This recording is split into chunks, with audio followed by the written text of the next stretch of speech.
I'd already upset something else I'd forgotten. I had already upset. I have to read it from the book because I don't remember it. Is it here or is it, in this one, sorry. In this book on the we haven't come to this period in my life yet. I'd probably ask for trouble when I stopped to think about it.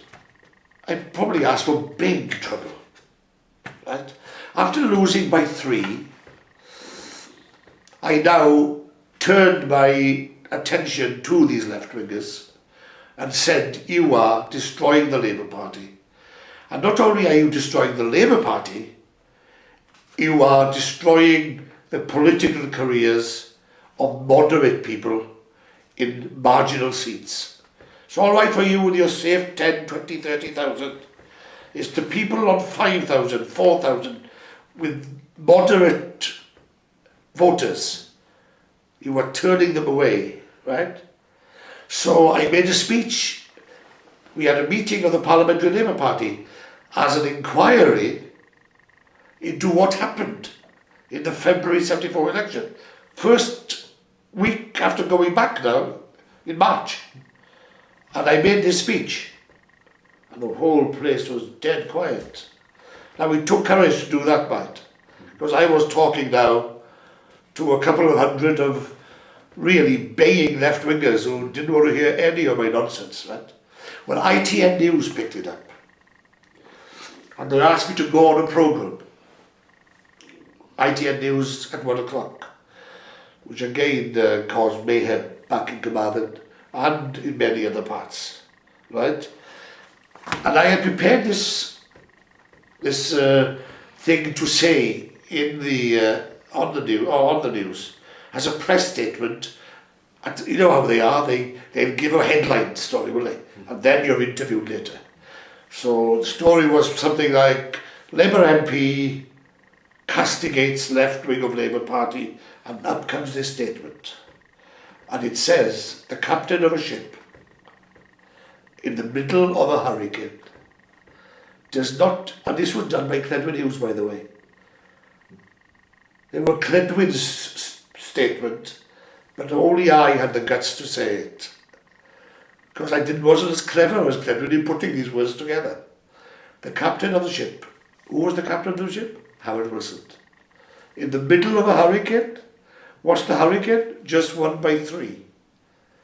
Turns to the first mate.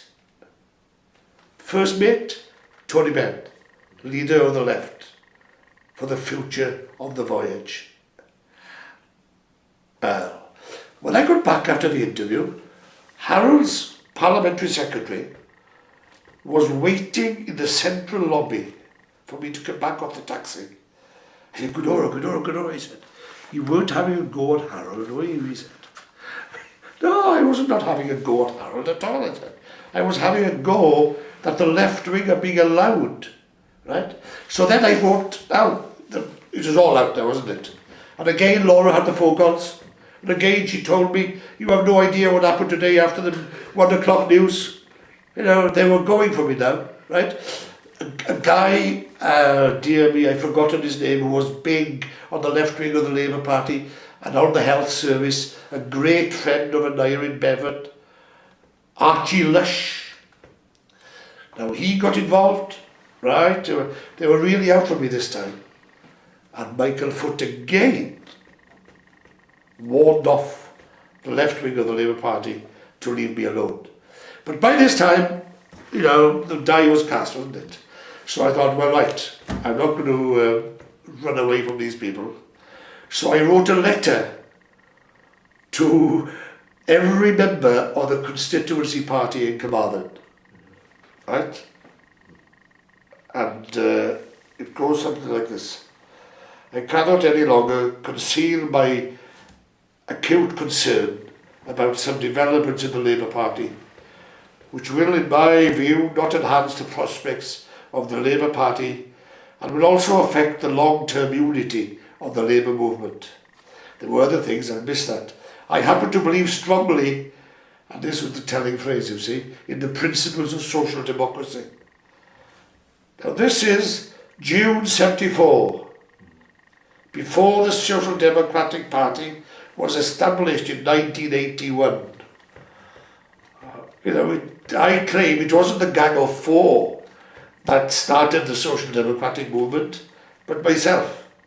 I happen to believe strongly in the principles of social democracy. Some doctrinaires which are propagated on the extreme left of the Labour Party are neither cherished or supported by those who vote Labour. Do I go on to say something else? It's the time that those of us who dissent, and we are in the majority, voiced our disagreement loudly. So I threw down the gauntlet, didn't I? And people in the Labour Party picked it up. And come the end of the 70s, in terms of future seats, they then decided after that, he's got to be stopped.